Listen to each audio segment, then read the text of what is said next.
कोपरगाव तालुक्यातील टाकळी फाटा परिसर बुधवारी 5 नोव्हेंबर रोजी सायंकाळी 7:30 वाजेच्या सुमारास अक्षरशः थरारला।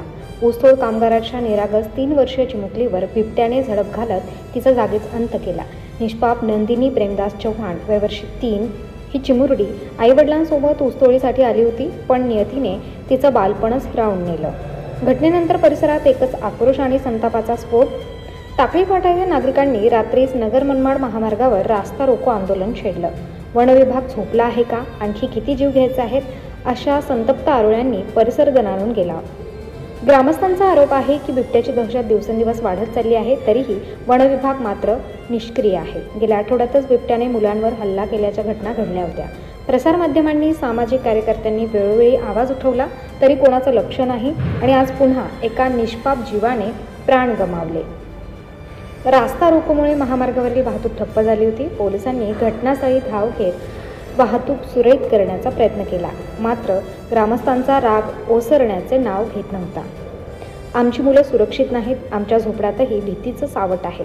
वन विभागाने आता तरी जागं व्हावं, बिबट्याचा बंदोबस्त करा, अशी ग्रामस्थांची हाक होती। कोपरगाव परिसरात बिबट्याच्या दहशतीने नागरिकांचा जीव ससे होलपट झाला आहे। एकीकडे ऊसतोड मजूर रोजीरोटीसाठी जीवाची बाजी लावत आहेत, तर दुसरीकडे वनविभागाच्या निष्क्रियतेने निर्दोष बालजीवांचे बळी जात आहेत। बिबट्याचा बंदोबस्त कोण करणार? आणखी किती नंदिनींचे आयुष्य या प्रशासनाच्या दुर्लक्षामुळे अंधारात जाणार? लोकांच्या जीवाचं मोल आहे का, की फक्त कागदी अहवालांची नोंद पुरेशी आहे? बिबट्याचं रक्षण महत्त्वाचं की माणसांचं आयुष्य? हा फक्त एका नंदिनीचा मृत्यू नाही, हा प्रशासनाच्या झोपेचा पुरावा आहे। गावोगाव, शिवारात बिबट्याची दहशत पसरली आहे, पण उपाय शून्य।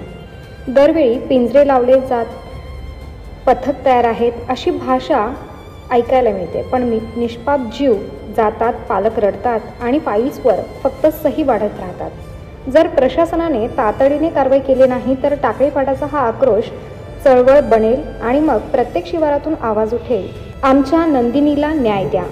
सम्राट न्यूजसाठी संपादक अजय विघे, कोपरगाव।